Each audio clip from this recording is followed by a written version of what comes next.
Hello বন্ধুরা, কেমন আছেন সবাই? আশা করি সবাই ভালো আছেন। বন্ধুরা, আমাদের গল্পগুলো যদি ভালো লাগে অবশ্যই লাইক করবেন, কমেন্ট করে জানিয়ে দেবেন।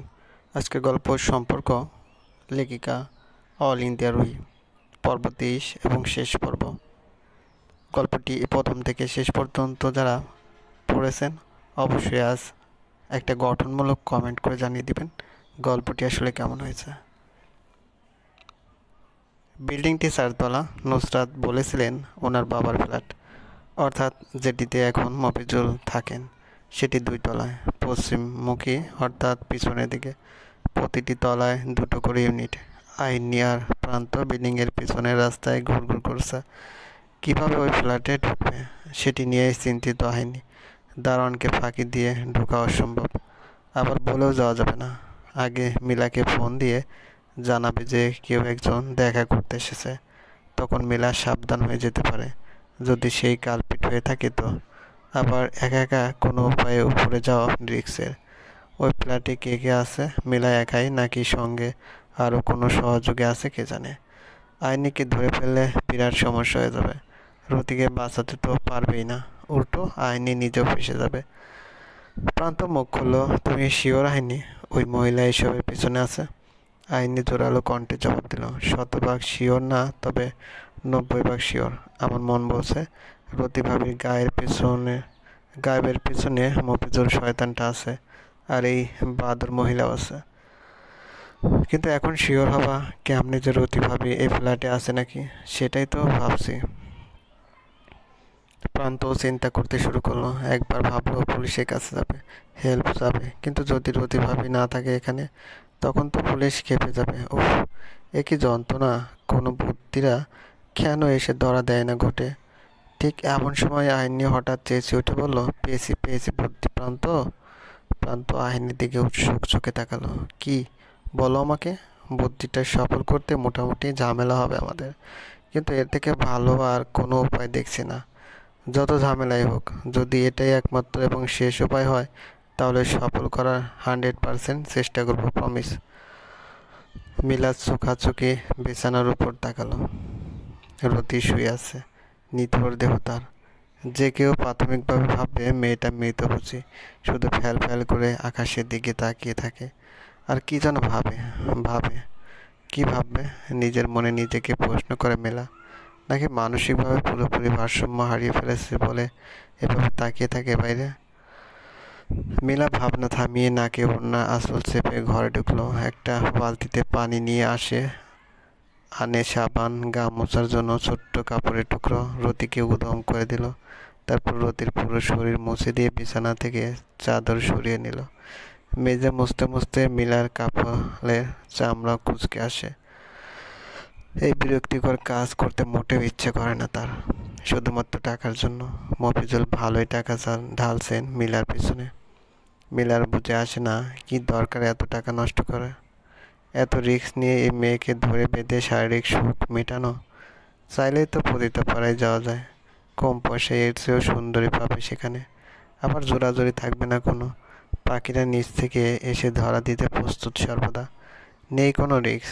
মিলার দম ফেলে হাতের উল্টো পাশ দিয়ে কপালের ঘাম ফোঁটা মুছে নিতে নিতে বিড়বিড় করে বলল, পুরুষ মানুষের মন বোঝা বড় দায় গোপা। ঘরদোর পরিষ্কার শেষে একটা প্লেটে কয়টা গরম ভাত আর একটু ডাল নিয়ে আসলো মিলা। রতির পাশে বিছানায় বসলো। ভাত চটকে রতির মুখের সামনে এক লোকমা ধরলো।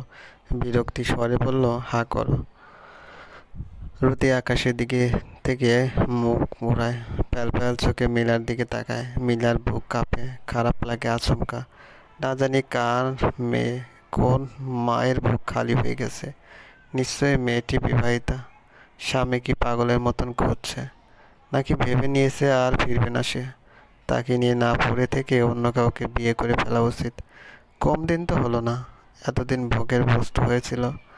আজ রাতে হয়তো জীবনের শেষটুকুও শেষ হয়ে যাবে। ইস! মিলা চোখ ফিরিয়ে নিল। কোনো রকমে পুনরায় বলল, হা করো না কেন? চাইয়া রইছ কেন? একটু পানি দিবেন? খুব তৃষ্ণা পেয়েছে। ভারী জিভটাকে বহু কষ্টে নেড়ে এই কয়টা শব্দ উচ্চারণ করল রতি। মিলা ব্যতিব্যস্ত হতে দ্রুত পানি খাওয়ানো রতিকে। রতির স্বাদ নেই মুখে, গন্ধ পায় না ভালো, পেটে রাজ্যের খিদে, অথচ মুখে অরুচি। 2 লোকমা খেয়ে আর খেতে চাইল না। মিলাও জোর করলো না, পানি খাইয়ে মুখ মুছিয়ে বেরিয়ে এলো ঘর থেকে। রতি আবার আকাশের দিকে চাইলো। এই আকাশই এখন আর একমাত্র সঙ্গী। আকাশের সাথে এটা সেটা নানা সব গল্পে মজে থাকি রতি সারাদিন। তবে সবটাই মনে মনে, সেই সব গল্পের বেশিরভাগই দুঃখের গল্প আর স্বপ্নের গল্প। জীবনে কত কিছু কিছু কিছু স্বপ্ন দেখেছিল সে, যেগুলো কোনোদিন পূরণ হয়নি, হবেও না। রতির চোখের কোণ ঘেঁষে কয়েকটা পানি পড়ে। সে চোখ বুজে কয়েক মিনিট স্থির রইল। এরপর ধীরে ধীরে চোখ খুলতেই একটা খুব পরিচিত চেনা প্রিয় মুখ চোখের রেটিনায় গিয়ে ধাক্কা মারল। রতির 2 ঠোঁট আলগা হয়ে গেল অজান্তে। শ্বাস নিতে ভুলে গেল রতি। সে তাকিয়ে আছে নির্মিষে। সে কাকে দেখছে সে? এটা কি স্বপ্ন? সে কি ঘুমে? জাগরণ অবস্থায় কোনোদিন আইনির মুখটা সে দেখতে পারবে ভাবেনি। রতির 2 চোখের বাঁধ ভেঙে যায়, মনটা হু হু করে উঠল। চোখ ছাপিয়ে নামলো জলের ধারা। কাঁদছে আইনিও। জানালার ওপাশে রতির আদুরে মুখটা, তবে এখন বড্ড বেশি ফ্যাকাশে দেখাচ্ছে। ঠোঁট দুটো শুষ্ক ছিল, এখন চোখের জলে ভিজে গেছে। ডান গালে বড় কাটার দাগ, এখনো শুকায়নি ভালো করে। জল করছে দাগটি, রতির হাতে যে বাঁধা। আইনি বুঝতে পারলো, দ্রুত চোখের জল হাতের ডানায় মুছে নিল। সতর্ক চোখে পুরো ঘরে চোখ বুলিয়ে দেখলো কেউ নেই, দরজা বন্ধ। আইনিও অস্ফুট স্বরে ডাকলো, ভাবি। গলা কাঁপছে তার, কাঁপছে পুরো শরীর। আল্লাহ পাকের দরবারে লক্ষ কোটিবার শুকরিয়া জানিয়েছি ইতিমধ্যে মনে মনে। এবার রতিকে উদ্ধার করতে পারলেই হলো। আইনি চাপা গলায় আবার ডাকলো, ভাবি। ভাবি শুনতে পাচ্ছ? শরীরের জোর ফিরে পেয়েছে রতি। আইনিকে দেখা মাত্র তার সমস্ত ভয় চলে গেছে। একটু আগেও নিজের মৃত্যু কামনা করছিল, আর এখন সব ভাবনা পাল্টে যাচ্ছে। রতি ফিসফিসিয়ে জবাব দিল, আইনি তুমি এখানে কিভাবে কিভাবে উঠলে এত উপরে? 5 দিয়ে ভাবি। সেটা বাদ দাও, এই বাসায় কয়জন আছে বলতে পারবে? একজন, মিলার নাম করে, উনি। আচ্ছা ভাবি, তুমি চিন্তা করো না, আমি আছি ভাবি, তোমাকে আমি বাঁচাবই। রতি কেঁদে ফেললো, গঙ্গে গঙ্গে কাঁদতে লাগলো। আইনের বুক খামচে ধরছে নাম না জানা এক ব্যথা। সে ব্যথায় তীব্রতর শ্বাস নেওয়া কষ্টকর হয়ে উঠেছে আইনির জন্য। সে দুর্বল হয়ে পড়ছে। আইনি বলল, কান্না থামা ভাবি। তুমি এভাবে কাঁদলে আমার কি অবস্থা হবে? আমি দুর্বল হয়ে যাচ্ছি তো। আমি দুর্বল হলে তোমাকে বাঁচাবো কীভাবে ভাবি? তুমি প্লিজ কান্না থামাও। রতি দ্রুত নিজেকে সামলে নিল। কথা দিল আর কাঁদবে না। অবশ্য সেই কথা খুব বেশিক্ষণ রক্ষা করতে পারল না রতি। আইনের নিচে নেমে এলো। স্কুল লাইফ থেকে সে স্কাউটিং করছে, কলেজে উঠে রোববার স্কাউটিংয়ে ভর্তি হয়েছে। সেজন্য এসবের ছোটোখাটো ট্রেনিং আছে তার। রতির জন্য এর চেয়েও বড় বিপদে যদি ঝাঁপ দিতে হতো তাকে, সে অনায়াসে চোখ বুজে ঝাঁপ দিত। প্রান্ত রাস্তায় দাঁড়িয়ে মুখ থমথমে করছে তার। সে চেয়েছিল উঠতে, আইনি ধমক দিয়ে চুপ করিয়ে দিয়েছে। নিজে উঠেছে, নিজে যে পারে সেটাই কি প্রমাণ করতে চাইছে? এই ঝামেলা শেষ হোক, সে অতি অবশ্যই পানিশমেন্ট দেবে আহিনীকে, মনে মনে ঠিক করলো প্রান্ত। আইনি এসে তাকে সব বলতেই প্রান্ত বলল, পুলিশকে গিয়ে জানাই চলো, ওরাই উদ্ধার করতে পারবে ভাবিকে। আইনি বাধা দিল, উফ না, আমি পুলিশকে জানাতে চাচ্ছি না। কেন? প্রান্ত অবাক। আইনি কুটিল করে হাসলো। তারপর প্রান্তের হাত ধরে টেনে নিয়ে এলো বিল্ডিংয়ের পাশে। রাস্তাটা পিছনের দিকে বলে, লোক চলাচল খুব কম, তার উপর দুপুর, তাই রাস্তা আরও খালি। আইনি বলল, তুমি উপরে উঠতে পারবে তো? প্রান্ত 1 সেকেন্ড সময় নিয়ে বলল, পারবো। তাহলে যাও, ওঠো, একদম ছাদে চলে যাবা। ওকে? কেন? সেটা পরে জানতে পারবা, যেটা বলছি করো। প্রান্ত আহিনীর কথা আগামাথা কিছুই বুঝতে পারলো না। এখন গিয়ে পুলিশকে ডেকে নিয়ে আসলেই তো হয়, ভাবিকেও বাঁচানো যাবে, আবার হাতে নাতে ধরা যাবে মফিজুলকে। প্রান্ত এই অতি সাহসী আইনি মেয়েটাকে বোঝার চেষ্টা করলো না। একবার রাস্তার এদিক ওদিক দেখে নিল, কেউ নেই কোথাও। ভাগ্য আজ খুব বেশি প্রসন্ন বুঝি তাদের উপর। প্রান্ত বিসমিল্লাহ বলে পাইপ বেয়ে উঠতে শুরু করলো। দোতলায় পাইপের পাশেই জানালা। সেই জানালায় একবার উঁকি দিয়ে দেখলো বিপন্ন রতি উৎসুক চোখে এদিকে তাকিয়ে। প্রান্ত চমকে উঠল, কি অবস্থা ওনার? উজ্জ্বল চামড়া এখন মৃতপ্রায়, গাল দুটো বসে গেছে, চোখ কোটরে শুকিয়ে গলার হাড্ডি ভেসে উঠেছে। ওনাকে কি দর্শন করা হয়েছে? ভাবতেই প্রান্তের বক্ষাতল রাগের উত্তাপে জ্বলে পড়ে ছারখার হয়ে গেল। রতির সঙ্গে একটি কথা বলল না। রতি দ্রুত সাবধানে উঠতে উঠতে ছাদের দেওয়াল ধরতে পারল। তারপর ছাদে উঠে গেল। প্রান্ত যখন ছাদে উঠতে সফল হয়েছে, আইনি তখন পাইপ বেয়ে দোতলা অব্দি উঠে গেছে। রতির সাথে দু চারটা কি যেন বলল, তারপর আবার উঠতে শুরু করেছে। প্রান্ত অবাক অবাক এই ভেবেছে কিভাবে পারলো পাইপ বেয়ে এতটা উপরে উঠতে। 4 তলা কম না তো। আবার আইনি উঠে এসছে। পরিস্থিতি মানুষকে কত শক্তিশালী সাহসী বানিয়ে দিতে পারে, আর সেটা স্বচক্ষে প্রমাণ মিলল তার। আইনিকে ধরে টেনে ছাদে তুলল প্রান্ত। ছাদে পা রেখে দম ফেলার সুযোগ পেল না। আহিনী শীতল কণ্ঠে বলল, শোনো, আমরা দুজনে ডোরবেল বাজাবো, কিন্তু লুকিয়ে থাকবো। ওই মহিলা যেই না দরজা খুলবে অমনি হামলা করবো, বুঝছো? কিন্তু এত কষ্টের কি দরকার? চাইলেই তো পুলিশের হেল্প নেওয়া যায়। ফ্ল্যাটের অন্য মানুষদের বললে তারাও হেল্প করবে আমাদের। সবাইকে জানালে যেটা আমি করতে চাই সেটা যে করা সম্ভব না। প্রান্ত প্রান্ত অনেকটাক্ষণ আইনির দিকে নির্মেষ চেয়ে রইল। তারপর একসময় নির্লিপ্ত কণ্ঠে জানতে ছিল, কি চাও তুমি? প্রত্যুত্তরে হাসি ছুড়ে দিল আইনি, ধারালো তীক্ষ্ণ ফলার মতো হাসি। প্রান্তের বুক ফোর করে দিল। প্রান্ত ধক করে উঠল। আহিনীর মনের কথা পড়তে পেরেছে সে। না না, এটা কোনোভাবেই হতে পারে না। আইনির হাতে হাত করা পুড়িয়ে টেনে নিয়ে যাচ্ছে পুলিশ। দৃশ্যটি প্রান্ত কোনোভাবেই সহ্য করতে পারবে না। কল্পনায় দৃশ্যটি চোখের সামনে ভাসতে প্রান্তের হাত পা কাঁপতে লাগলো। আইনিকে অনেক কিছু বলতে চেয়ে বলতে পারল না, শুধু ফ্যাল ফ্যাল করে তাকিয়ে আছে। আইনি যেন বুঝলো প্রান্তের বুকের উপর ঠিক যেখানে হৃৎপিণ্ডের অবস্থান, সে জায়গার উপর হাত থেকে ধীর স্থির গলায় আশ্বাস দিয়ে বলল, কিচ্ছু হবে না, আই হ্যাভ মাই প্ল্যান।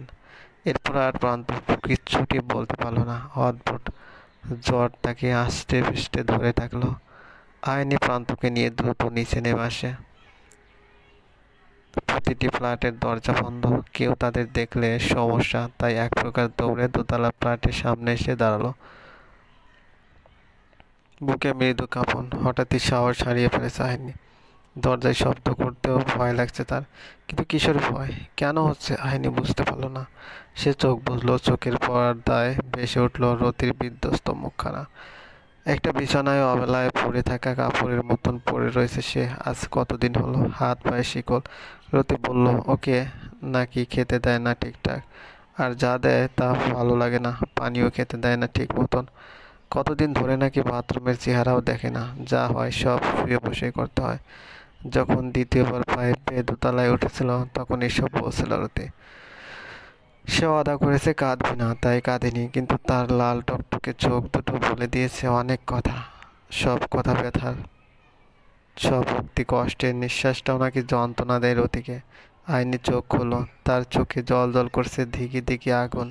প্রান্ত অবাক হয়ে দেখলই। আইনি ফিসফিস করে বলল, তুমি এই দেওয়ালে চুপচাপ হেলান দিয়ে দাঁড়াও, আমি বেল বাজিয়ে ওই টবের পিছনে গিয়ে লুকাবো। ও দরজা খুললেই তুমি সর্বপ্রথম ওর মুখ চেপে ধরবে, তারপর সেকেন্ডের মধ্যে ওকে ধাক্কা দিয়ে ঘরে নিয়ে যাবে, ওকে?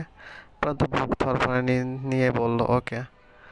দরজার পাশে যে দেওয়াল সেখানে মিশে দাঁড়ালো প্রান্ত। ভিতর থেকে ম্যাজিক আই চোখ দিয়েও দেখতে পারবে না মিলা।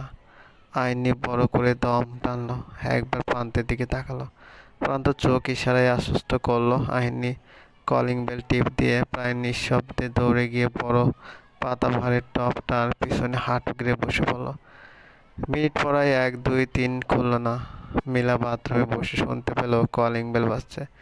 এই অসময়ে কে আসবে ভেবে পেল না মিলা। এদিকে পেটটা বড্ড ব্যথা, বাথরুম ফেলে যাওয়ার উপায় নেই। 3 মিনিট পর বাথরুম থেকে বের হয়ে মেলা মনে মনে হিসেব কষে, যেহেতু আজকে ওই মেয়েকে হত্যা করা হবে, তাই হয়তো হাফ বেলা কাজ করে বাসায় ফিরে এসেছে মফিজুল। একটা প্রিপারেশনের ব্যাপার আছে তো নাকি। মিলা দরজার ম্যাজিক আয় চোখ লাগালো, কেউ নেই। অবাক মিলা চোখে সরিয়ে দিল, প্রকুশকে কি যেন ভাবছে সে। তখন আবার বেল বেজে উঠল। মিলা সঙ্গে সঙ্গে ম্যাজিক আয়ে দেখালো, এবারও কাউকে দেখতে পেল না। কোনো ছোট বাচ্চা না তো, হয়তো ছোটবেলায় দেখা যাচ্ছে না। মাথা মোটা মিলা আর গবর মার্কা মাথায় একবারও এই ভাবনা এলো না যে একটা বাচ্চা যদি খুব ছোটই হয় তাহলে সে কলিং বেল বাজাবে কি করে? কলিং বেল তো অনেক উঁচুতে। দরজা খুলল মিলা। কাউকে দেখতে না পেয়ে তার কোঁচকানো ভ্রু আরও কুঁচকে গেছে। এক পা বাইরে ফেলতে ফেলতে বলল, কে? চোখের পলকে ঘটে গেল কয়েকটা কাণ্ড। দেওয়ালের সামনে থেকে সরে এলো প্রান্ত। হিংস্র বাঘের মতো ঝাঁপিয়ে পড়ল মিলার উপর। মিলা যখন বুঝতে পারল বেগতিক ঘটনা, সে চেঁচাতে চাইল। ততক্ষণে প্রান্ত হাত দিয়ে তার মুখ চেপে ধরেছে। মিলা ছটফট করতে লাগলো। প্রান্ত একটা ধাক্কার মতো দিয়ে মিলাকে ফ্লোরে ধপাস করে ফেলে দিল। ঘরে ঢুকলো আইনি, দরজা আটকে দিল। নিজের অন্না খুলে দ্রুত মিলার হাত জোরে বেঁধে দিল। প্রান্ত তখনও মুখ ধরে রেখেছে। আইনি দৌড়ে দৌড়ে খুঁজতে লাগলো টিভি আছে ঘরে। টিভির পাশেই কালো কষ্টে পেল, সেটা এনে মিলার মুখে লাগিয়ে দিল। তারপর মিলার গা থেকে ওড়না নিয়ে পা জোড়া বেঁধে ফেললো। মিলা অবাক চোখে চেয়ে। আইনের মতো এরকম পুচকে একটা মেয়ে যে এত দুঃসাহসী কাণ্ড করে ফেলতে পারে সে না দেখলে বিশ্বাসই করতো না। এরপর শুরু হলো আসল তাণ্ডব। মিলাকে ইচ্ছা মতো মারতে শুরু করলো আইনি। প্রান্ত হাত লাগালো না, সে দূরে দাঁড়িয়ে রেখেছে। চুলগুলো মুঠি পাকিয়ে ধরে হ্যাঁচকা টেনে ফ্লোরের কাছে মাথা নিয়ে গেল। তারপর অবিরত মাথা টুকতে লাগলো। মুখ দিয়ে একটাই কথা বের হচ্ছে, আমার ভাবিকে তোরা কেন মারলি? কেন এত কষ্ট দিলি ওনাকে? তোদের আমি ছাড়বো না। আমার কলিজায় হাত দিছস, তোদের দুইটাকে আমি। মিলার মাথা ফেটে গেছে, রক্তে সাদা ফ্লোর লাল হয়ে উঠেছে। তবুও থামে না। তুমি নেই আইনি, ও পাগল হয়ে গেছে। প্রতিশোধের আগুন রক্তে রক্তে ছড়িয়ে পড়েছে। প্রান্ত আইনিকে চাপটে ধরে দূরে সরিয়ে আনলো। অজ্ঞান অচেতন মিলা পড়ে রইল রক্তের উপর। আইনি কাঁদছে ফুঁপি ফুঁপে। প্রান্তের বুকের মধ্যে ঘুষি মেরে বলল, আনলে কেন? ওকে আমি কোপাবো। একদম না আইনি, তুমি পাগল হয়ে গেছো। তোমার পাগল হওয়াটা স্বাভাবিক জানি, কিন্তু তাই বলে কোনো হত্যা তুমি করতে পারো না। এটা বাড়াবাড়ি হয়ে যাবে। তুমি রতি ভাবির কাছে যাও, আমি পুলিশে ফোন দেই। রতি উৎসুক হয়ে দরজার দিকে তাকিয়ে আইনিরা যে ঘরে ঢুকছে সে বুঝতে পেরেছে। যখন কলিং বেল বেজে উঠেছিল তখনই বুঝতে পেরেছে এটা আইনির কাজ। বাইরে ধূপধাপ শব্দ, তারপর কারো গঙ্গা নিয়ে আর আইনি রেগে। বাইরে ধূপধাপ শব্দ, তারপর কারো গঙ্গানি আর আইনি রেগে রেগে কথা বলা, সবটাই রতির কর্ণ করে এসেছে। যখন আইনি বলল, তুই আমার কলিজায় হাত দিছস, তখন রতি থমকে গেছিল একেবারে। তার হাত পায়ের শিরায় শিরায় রগে রগে মিশে গেছে প্রশান্তি। না, সে জিতে গেছে। এত এত দুঃখ কষ্টের পরেও তার নিজেকে বিজয়ী মনে হচ্ছে, কারণ কেউ একজন আছে যে তাকে বুকের মধ্যেখানে স্থান দিয়েছে। রতি নিজের অদা রাখতে পারল না, তার কেঁদে ফেললো। আইনি ঘরে ঢুকলো। দৌড়ে এসে রতির হাত পা বাঁধন মুক্ত করে রতিকে বুকে জড়িয়ে ধরল। ক্ষতবিক্ষত বিষের জ্বালায় জর্জরিত শরীর মুহূর্তে প্রশান্তিতে ভরে উঠল। একটা স্নিগ্ধ সুখ তাকে আস্তে পিষ্টে জড়িয়ে ধরল। রতির বুকে থাপা রাখলো আইনি। ওই ধূপকানি তার হৃদয়ের ধূপকানি কমিয়ে দিল একেবারে। এভাবে কতক্ষণ দুজন দুজনকে জড়িয়ে ধরেছিল জানা নেই। একসময় প্রান্ত এসে বলল, পুলিশ এসেছে। দুজনের ধ্যান ভাঙল তখন। রতিকে ধরে ধরে দাঁড় করাতে চাইল আইনি। মাটিতে পা ফেলতে রতি বসে পড়ল আবার। পায়ের পাতা সিগারেটের আগুন দিয়ে জ্বালিয়ে দিয়েছিল মফিজুল। ব্যথায় পা রাখা দায়। আইনি চোখ দিয়ে থেমে যাওয়া জল আবার গড়িয়ে পড়ল। পুলিশরা ফ্ল্যাটে ঢোকে। আইনি প্রান্তের মুখ থেকে সব শোনার পর ক্ষণকাল আইনির দিকেই অবাক দৃষ্টিতে তাকিয়ে থেকে তারা। সিনেমায় ঘটা কাণ্ড যে বাস্তবে ঘটতে পারে তাদের বিশ্বাস করতে সময় লাগে ব্যাপারটা। একসময় আইনির মাথার উপর একটা হাত রাখে দারোগা। খুশি খুশি গলায় বললেন, বড় হয়ে এই সেক্টরে এসো, ক্রিমিনালরা তোমার ভয়ে সিঁধিয়ে থাকবে। আইনি হাসলো। সে হাসির কোথাও কোনো মন খারাপের গল্প নেই। সে হাসি চমৎকার হাসি। অ্যাম্বুলেন্স ডাকা হয়, রতিকে হাসপাতালে পাঠিয়ে দেয় পর্যাপ্ত চিকিৎসার জন্য। রতির সাথেও আইনি গেল। লেডি কনস্টেবল এসে মিলাকে তুলে নিয়ে গেল। ঘরে তল্লাশি করে কয়টা মদের বোতল, অসংখ্য সিগারেটের প্যাকেট আর এক প্যাকেট মাদক পেল পুলিশ। আরও পেল রামদাসুরি। প্রান্তকে নিয়ে তারা রতির অফিসে গেল। প্রান্ত চিনিয়ে দিল মফিজুল আলমকে। আলম সাহেব কিছু বুঝে ওঠার আগেই তাকে গ্রেপ্তার করলো পুলিশ। পুলিশ আশ্বস্ত করলো সে যে অপরাধ করেছে তার যথোপযুক্ত শাস্তি তাকে দেওয়া হবেই। কাহিনী এখানে শেষ? না, শেষ না, আর একটু আছে। ঝুম বৃষ্টিতে রাস্তাঘাট সব তলিয়ে গেছে। জায়গায় জায়গায় কাদা। ঝিল পাড়ের সব বাড়ি ঘুমিয়ে আছে। ঠান্ডা পরিবেশ, শীত শীত আবহাওয়া। শুধু ঘুমিয়ে নেই রতির বাড়ি। আজ আইনির গায়ে হলুদ হওয়ার কথা। আত্মীয় স্বজন তেমনই নেই। আবারও আছে, আইনির প্রান্তের বন্ধু বান্ধব দুপুরও এসেছে, নাসির মাহতাবও এসেছেন, লিলি বেগম আর আরাফ এসেনি। ওরা এই বিয়েতে মোটেও রাজি নয়। রাজি না হওয়ার কারণ প্রান্ত এতিম ছেলে। কিন্তু রতির মনে হয় প্রান্তের চেয়ে চমৎকার বর আর হতেই পারে না আইনির জন্য। আইনির মতো দুঃসাহসী আর পাগলি মেয়েকে একমাত্র প্রান্তই হ্যান্ডেল করতে পারবে। রতি রান্নাঘরে কাজ করছিল, তখন গন্ডগোল শোনা গেল। রতি বের হবে তখনই দুপুর ঢুকলো। বলল, আইনি গায়ে হলুদ লাগাতে দিচ্ছে না ভাবি। কেন? বলছে তুমি সবার আগে হলুদ লাগাবা, তারপর বাকি সবাই। রতির বুক ভরে গেল। সে প্রশান্তি সমতে রান্নাঘর ছাড়ে। ছেলে মেয়েদের হইহুল্লোড় ছাদে কানে ফাটার অবস্থা। এক কোণে একটুখানি আসন্ন রাহিনীর জন্য ছোট করে সাদামাটা ভাবে দুজনের গায়ে হলুদ হচ্ছে। প্রান্তকে বসানো হয়েছে ছাদের অন্য কোণায়। রতিকে দেখামাত্র গালটাকে আরো ফুলিয়ে ফেললো আইনি। রতি ছদ্ম গম্ভীর ভাবে বলল, পেঁচার মতো মুখ করে থাকিস না, লোকে ভাববে বিয়ে ভেঙে গেছে। যে বিয়েতে তুমি নেই সেটা এমনিতেও করবো না আমি। আমি কই নেই, আছি তো। কচু আছো, খালি এদিক সেদিক আমার ধারে এসে 2 মিনিট বসছো। দুপুর হাসতে হাসতে বলল, ভাবি ওর কাছে বসো তো, ওর সঙ্গে তোমারও হলুদ করে ফেলি আমার, ওর কলিজাও ঠান্ডা হোক। আইনি চোখ বড় বড় করে ফেললো। দারুণ আইডিয়া আপা। হ্যাঁ হ্যাঁ, আমার সঙ্গে ভাবিরও হলুদ করা হোক, মারবো এক চড়। ঠোঁটের হাসি দ্বিগুণ হয়ে গেছে রতির। উল্টাপাল্টা আর একটা কথাও না, চুপ করে ভয়। দমক খেয়ে মুখ ফুলালো আহিনী। রতি বাটি থেকে একটুখানি হলুদ তুলে নিল। তার হাত কাঁপছে। প্রাণের চেয়েও প্রিয় এই বোনটির কাল বিয়ে হয়ে যাবে ভাবছে, আর বুকে মোচড় দিচ্ছে। রতি আহিনীর কপালে ধীরে হাত হলুদ ছোঁয়ালো। বিড়বিড়িয়ে বলল, ওদের বিবাহিত জীবন সুন্দর হোক, সুখের হোক, চমৎকার হোক। আর আমার ভাবিও আমার সাথেই থাকুক, বলে উঠল আহিনী। রতি চোখ গরম করে তাকালো। আহিনী জিভ বের করে ব্যাংচালো। কেউ একজন এসে বলল, প্রান্ত হলুদ মাখাচ্ছে না, ও বলছে আগে রতি ভাবির হাতে মাখাবে। আইনি কাটা কাটা গলায় জবাব দিয়ে দিল, ওকে গিয়ে বলো আমার সুখে ভাগ নেওয়ার সাথে হলুদ না লাগাই নাই, বিয়েও হবে না, তাও আমার ভাবি কোথাও যাবে না। রতি সত্যি সত্যি আহিনীর গালে একটা চড় দিয়ে বসলো। আহিনী থমকে গেল, চোখ বড় বড় করে তাকালো। রতির দুঃখ হলো। কেন মারতে গেল আচমকা? রতি ভাবলো সরি বলবে, কিন্তু তাকে অবাক করে দিয়ে বেহায়া আহিনী অপর গাল পেতে বলল, এখানেও মারো ভাবি, নইলে বিয়ে হবে না আমার। উপস্থিত সবাই আকাশ কাঁপিয়ে হেসে উঠল। বৃষ্টি ফোঁটায় ফোঁটায় পড়ছে। এই ফোঁটা ফোঁটা বৃষ্টির মধ্যে একদম অন্যরকম ভাবে আইনি পান্তর গায়ে হলুদ সম্পন্ন হলো। সন্ধ্যার পর শুরু হলো নাচ গান। আইনির জনা কয়েক বান্ধবী নেচে নেচে ছেলেদের মনোযোগ আকর্ষণ করছে। তিশা নামের যে মেয়েটা, ওর তো ইতিমধ্যেই শিহাব নামের একটা ছেলের সাথে ভাব জমে গেছে। রতি সব দিকে চোখাচোখ রাখে, তাই কোনো কিছুই তার দৃষ্টির বাইরে হতে পারে না। আবির আর ওর পরিবার এসেছে। আবির 2 দিন আগে সৌদি থেকে এসেছে, একদম 5টি বছর পর। আরও 2 বছর থেকে আসতে চাইছিল, আইনি জোরাজুরিতে পারল না। আইনি সাফ সাফ বলে দিয়েছে আবির না আসলে সে কোনোভাবে বিয়ে করবে না। এই খবর শুনে প্রান্তর খাওয়া দাওয়া আটকে গেছিল। রোজ 2 বেলা নিয়ম করে আবিরকে কল করতো আর বলতো, ভাই পায়ে পড়ি ভাই, আসেন বাংলাদেশে, আপনার জন্য আমি বউ পাচ্ছি না মিয়া, গার্লফ্রেন্ড নিয়ে আর কতকাল, বুড়ো হয়ে গেলাম তো। শেষমেশ আবিরকে আসতেই হলো এই 2 বিচ্ছুত পেপরে।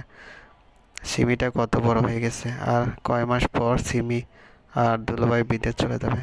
সিমির মায়ের কাছে ওখানে পার্মানেন্টলি থাকার কথোপকথন চলছে তাদের। রাত 9টার দিকে সবাই হলুদের বিরিয়ানি খেতে বসলো। খাওয়ার সময়ও মানুষের চেঁচামেচি কমলো না। আবিরের মাথা ধরে গেছে এত কোলাহলে। বিদেশে তো সবসময় নিরিবিলি থাকা হতো। আবির নিজের প্লেটটা নিয়ে প্যান্ডেলের বাইরে এসে বসে। ছাদের পিছনে থেকে ওখানে ভিড় নেই তেমন। মুক্ত বাতাসে আবিরের মন ভালো হয়ে যায়। খাওয়ার সময় হেঁচকি উঠে আবিরের, পানি কেই, পানি তো নিয়ে আসেনি, এখন আবার পানি আনতে যাও। উফ, আবির উঠবে এমন সময় কেউ একজন তার দিকে পানির গ্লাস বাড়িয়ে দিয়ে বলল, পানি। আবির তাকালো। দুপুর দাঁড়িয়ে, লাল হলুদের মিশেলে শাড়ি পরনে, লম্বা চুলগুলো খোলায় রেখেছে। হাত কাঁপছে তার, কাঁপছে পানির গ্লাসটাও। আবির অপ্রস্তুত হয়ে গ্লাস নিল। তারপর 2 নিঃশ্বাসে সব পানি শেষ করে দুপুর বলল, গ্লাসটা দিন। কেন? রেখে আসি। দরকার নেই, আমি পারবো। দুপুর কথা বাড়ায় না, চুপ হয়ে থাকে, চেয়ে থাকে তা দূরে কোথাও অজানা গন্তব্যে। আবিরের অসুস্থ হয়। কেন যাচ্ছে না ও? খেতে পারছে না আবির? ক্ষণকাল দুজনের মাঝে নীরবতা বিরাজ করে। টিকতে না পেরে একসময় গম্ভীর গলায় আবির বলল, কিছু বলবে? সঙ্গে সঙ্গে উত্তর দেয় দুপুর, কি লাইফে মুভ অন করেছেন না কেন? তা দিয়ে তোমার কি দরকার? তুমিও তো লাইফে মুভ অন করছো না। আমার লাইফ একটা জায়গায় থেমে গেছে। বলে না, সবচেয়ে বড় পাপীরাও বিনাশ হয়, আমারও বিনাশ হয়ে গেছে। আবির তাকালো, দুপুরও তাকিয়ে। দুই জোড়া চোখ এক হলো। এদিকটায় আলো কম, লাইটিং করা হয়েছে প্যান্ডেলের মধ্যে। আবছা আলো, আবছা অন্ধকার। এই আলো আধারি খেলার মাঝে আবির দেখলো দুপুরের চোখে জোড়া পানিতে টলমল, যেন একগুচ্ছ স্বচ্ছ পানির দিকে বয়ে বেড়াচ্ছে তার চোখে দুপুর। আবিরে কেমন যেন লাগলো। সে সাথে সাথে নিজের চোখ সরিয়ে নেয়। দুপুরের বুক ছেড়ে দীর্ঘশ্বাস বেরোয়, সেও চোখ সরায়। তুমি এখন যাও দুপুর, তোমার উপস্থিতিতে আমি খেতে পারছি না, আমার পেটে অনেক ক্ষুধা। আপনার আম্মা আমাকে ফোন করে প্রায়শই। আবির বুক কুঁচকে তাকলো কথাটি শুনে। দুপুরে একটু থেমে বলল, আপনি নাকি আর কোনো দিন বিয়ে করবেন না সিদ্ধান্ত নিয়েছেন। এই নিয়ে সে অনেক আপসেট। আমাকে ফোন দিয়ে এটা সেটা অনেক কিছু বলে। আমি নাকি আপনার জীবন ধ্বংসের পেছনে দায়ী। তাই অনুরোধ করবো লাইফে আগান। আমাদের সম্পর্ক খুব বেশি দিন ছিল না, এরপর কেটে গেছে দীর্ঘ 5টি বছর। আমার বিশ্বাস এতগুলো দিনে আমি আপনার মন থেকে পুরোপুরিভাবে মুছে গেছি। তাই এখন অন্য কাউকে গ্রহণ করতে গেলে আপনার কোনো প্রবলেমই হবে না আশা করি। নিশ্চুপ আবির একসময় মুখ খুলে বলল, দেখি তাহলে। আমি ধরে নিলাম আপনি সেকেন্ড বিয়ে করছেন, তাই তো? দেখা যাক। বুক মোচড় দিয়ে উঠলেও ঠোঁটে হাসি এঁকে নীরবে প্রস্থান করে দুপুর। আবিরের অনুপস্থিতিতে তাকে হাড়ে হাড়ে বুঝিয়েছে ভালোবাসা কি, ভালো মানুষের মর্যাদা কতখানি, জীবনের আসল সুখ কোথায়। রতির পাশ কাটিয়ে প্যান্ডেল গিয়ে ঢুকলো দুপুর। রতি দূর থেকে দেখছিল দুজনকে, কথাবার্তা শোনেনি, কিন্তু দুপুরের মুখ দেখে বুঝে নিয়েছে অনেক কিছু। রতি ধীর পায়ে হেঁটে হেঁটে আবিরের পেছনে গিয়ে উপস্থিত হয়। আবির চমকে উঠলো, পর মুহূর্তে নিজেকে ধাতস্থ করে বলল, ও ভাবি আপনি? আমি ভয় পেয়ে গেছিলাম। বনিতা করে না। রতি সোজাসুজি বলল, জীবন যদি 1000বার চান্স দিতে পারে একটা মানুষকে, তারপর মানুষ কেন থেমে থাকে বলবেন ভাইয়া? জীবন যা দেয় তাই কুড়িয়ে নেওয়া উচিত। লাইফ কত ছোট শব্দ। আবার চুপ করে রইল আবির। চুপ করে রইল। রতি বলল, তাকে ভালোবাসুন যে আপনাকে ভালোবাসে। যে আপনাকে ভালোবাসা তো দূর, আপনাকে নিয়ে কোনো কিছু কল্পনাও করে না, তাকে ভালোবাসার কোনো প্রশ্নই আসে না। আমি যখন মফিজুলের হাতে বন্দি ছিলাম, আকাশের দিকে তাকালেই আপনাদের সবার মুখ ভেসে উঠত চোখের পর্দায়। তখন আপনাকে ভাই হিসেবে দেখতাম, আজও দেখি। আশা করি বুঝবেন কি বোঝাচ্ছি। আড়ষ্টটাই জমে গেছে আবে। মাথা তুলে রতির চোখে চোখ রাখার মতো সাহস পাচ্ছে না। রতি বলে চলে, আইনি আমাকে যতটা ভালোবাসে ততটা দুপুর আমাকে ভালোবাসে। আরব দ্বিতীয় বিয়ে করেছে আরও 2 বছর আগে। যেদিন বিয়ে করেছে তার আগের দিনই দুপুর সব ছেড়ে আমার কাছে চলে এসেছে। আমি ওর কেউ না, কিন্তু যারা ওর রক্তে তাদের ফেলে আমাকে বেছে নিয়েছে। তাহলে বুঝুন ওর কতটা পরিবর্তন হয়েছে। আমি দেখেছি ওর চোখে আপনার জন্য কিছু একটা দেখেছি। আপনার নাম ওকে লজ্জা দেয়, আপনার উপস্থিতি ওকে অস্বস্তিতে ফেলে। আপনাকে দেখলে ওর হৃদস্পন্দনে যে বেড়ে যায়। আমি বাহির থেকে দেখি তাই বুঝি। আপনিও দেখুন, বুঝুন। চোখ থাকতে চোখ মেলে তাকান, নইলে আজীবন অন্ধই থাকবেন। জোর করছি না, জীবনে এগিয়ে যান। দোয়া করি মরীচিকার পিছনে ছুটবেন না দয়া করে। রতি চলে আসে। কথাগুলো অনেক রুড হয়ে গেছে সে জানে, কিন্তু এই কয়টা কথা শোনা খুব বেশি দরকার ছিল আবিরের জন্য। এই ছেলে যেভাবে তার অপেক্ষায় বসেছিল, নির্ঘাত চিরকুমার থাকতে হতো আজীবন। রতি তাকে ভাইয়ের চোখে সেই নজর কোনোদিন স্বামী বা প্রেমিকের নজরে রূপান্তরিত হবে না। রাত গভীর, বাজে বোধ হয় 2টা-3টা। সবাই ঘুমিয়ে গেছে। কেউ কেউ স্টেজের উপরেই ঘুম ভরে ওঠে। কত কাজ করতে হবে, একটা বিয়ে মানে কম না। সে যতই কম মানুষ থাকুক। আইনি ছাদের পিছন দিকে ট্যাঙ্কের সাথে হেলান দিয়ে দাঁড়িয়ে, তার গায়ে হলুদের শাড়ি, শ্বাসটাও নষ্ট হয়নি এখনো। প্রান্ত কুচকে তার দিকে এগিয়ে গেল। এত রাতে তাকালে যে মেসেজ দিয়ে, কোনো সমস্যা? দুষ্টু আইনি প্রান্তের গলা জড়িয়ে ধরে নিজের শরীরের সমস্ত ভার ছেড়ে দিল। বলল, অনেক জটিল সমস্যা। ওর চোখে মুখে মাদকতা। প্রান্তের বুক কাঁপছে। এখনই যদি কিছু ঘটে যায়, যাক, তাতে কি? কাল তো বিয়ে। কাল বিয়ে কথাটি মনে পড়তে প্রান্ত ঠেলে সোজা করে আইনিকে কটকট করে বলল, আগামীকাল বিয়ে, একটু ধৈর্য ধরেন ম্যাডাম। আমি চাই না বিয়ের আগে কোনো অপবিত্র স্পর্শ করি আপনাকে। আইনের বুক ঠান্ডা হয়। সে জীবনসঙ্গী বাঁচতে কোনো ভুল করেনি। পাস বলে আইনি, কি পাস? তুমি পাস? এক্সাম নিচ্ছিলাম না। আসলেই তুমি ভালো মানুষ। তাই ভালো মানুষ কিন্তু খারাপ খারাপ কাজও করতে পারে। কঠিন খারাপ কাজ করব? চোখে মুখে দুষ্টুমি। প্রান্ত এক পা বাড়াতে আইনি চাপা চিৎকার বলে, ছাদ থেকে ফেলে দেবো একদম। প্রান্ত হেসে উঠল। আইনি মুখ বাঁকায়। তোমার ওই এক্স স্টুডেন্টকে দাওয়াত দিছো? প্রশ্ন করে আইনি। প্রান্ত কপাল কুঁচকে বলল, কোন এক্স স্টুডেন্ট? ওই যে কি যেন নাম, যে মেয়েটা তোমার উপর পাগল ছিল, মনি। গম্ভীর মুখে প্রান্তের জবাব, হ্যাঁ, ওর কথাই বলছি। আইনের ঠোঁটে বিদ্ধ। প্রান্তকে বিব্রত করতে তার ভীষণ ভালো লাগে। প্রান্ত গমগম স্বরে বলল, ভাবিকে খুঁজে পাওয়ার পর আমি যে ওই বাসা ছেড়ে তোমাদের সাথে উঠলাম, এরপর আর ওই দিকে পা মারাইনি। আর না ওর সাথে আমার দেখা হয়েছে। ভার্সিটিতে মইনুল স্যারের সাথে কয়েকবার দেখা হলেও তিনি আমাকে এড়িয়ে গেছেন। আমার উপর রাগ ছিলেন। পরে আমি ওনার টাকা শোধ করে দিই। 4 বছর হবে আর ওনাকে দেখিনি ভার্সিটিতে না। আর যোগাযোগ থাকলেও আমি দাওয়াত দিতাম না। You know me. আচ্ছা বাবা, সরি। সেই তো না, মজা করছিলাম বলে প্রান্তর গাল দুটো ছুঁয়ে দিল আইনি। তখনই কর্কশ কণ্ঠে রতির বাক্যবান, এই বান্দর দুইটা এখানে কি তোদের? আইনিকে ফোটে। প্রান্ত চোখ গরম করে তাকালো আইনের দিকে। এই মেয়ের জন্যই সে এসেছে আর ধরা পড়লো। এখন কি ভাববে ভাবি? দুজনেই কাঁচুমুচু হয়ে দাঁড়ায়। রতি ঠোঁট টিপে হাসি আটকালো। ছদ্ম গম্ভীর স্বরে আদেশ দিল, প্রান্ত নিচে যাও। আচ্ছা বলে কেটে পড়ে প্রান্ত। আইনি হাসার চেষ্টা করে রতির দিকে তাকিয়ে, কিন্তু রতির আগুন গরম চোখ দেখে সব হাসি উদাও। আইনির কাঁদো কাঁদো মুখ দেখে রতি আর থামাতে পারে না নিজেকে। হেসে ফেলে। আইনি স্বস্তি পায়। মাথা থেকে পা পর্যন্ত পুরো বিল্ডিং ঝাড়বাতি দিয়ে সাজানো। ছাদের রেলিং ঘেঁষে দাঁড়িয়েছে দুজনে। আইনি ঝাড়বাতিগুলো দেখতে দেখতে বলল, সুন্দর না? তোর চেয়ে কম। আইনি কেঁপে তাকালো। পরক্ষণে হাসলো। ভাবি, এবার তোমার জীবনটাও গুছিয়ে নাও না। আমার জীবন কি এলোমেলো নাকি? না মানে একটা স্বামী, সংসার। আর আব্বা তো ঠিকই তোমাকে ভুলে অন্য বিয়ে করে নিয়েছে, জমিয়ে সংসার করছে। রতির বুক ছিঁড়ে যে দীর্ঘশ্বাস বেরোলো সেটা শুনতে পেল না আইনি। রতি মলিন হাসি হাসলো, বলল, করুক, ওর ভালোবাসায় খাত ছিল রে আইনি। জানি তোমার ভালোবাসার নিখাত, তবুও বলছি নিজের জীবনটা গোছাভাবে। রতি এক হাতে আইনিকে আরও কাছে টানে। আইনির কপালের টিকলিটা জায়গা থেকে সরে গেছে, সেটা ঠিক করে দেয়। তারপর আইনির কপালে চুমু এঁকে বলল, স্বামী, সংসার, সন্তান হলেই সবার জীবন পরিপূর্ণ হয় না আইনি। আমার ওসব কিছুই নেই, তবুও আমি সুখী। আমি খুব খুব খুব সুখী, কারণ আমার তুই আছিস। একটা ছোট্ট দুষ্ট মিষ্টি আইনি আছে। আইনি চোখ ভিজে যায়। রতির বুকে মাথা রেখে ফোঁপায় সে। জল ছাপায় রতির চোখেও। কেউ কোনো কথা বলল না। দুজন নীরবে দুজনের স্পন্দন অনুভব করতে লাগলো। একসময় আইনির কাঁপা কাঁপা কণ্ঠস্বর শোনা যায়, you are the best sister in law in the world. I love you Rati bhabhi, I love you. বুক ভরে যায় প্রশান্তিতে। হালকা গলায় ফিসফিসিয়ে রতি উত্তর দেয়, আই লাভ ইউ টু আইনি। সমাপ্ত।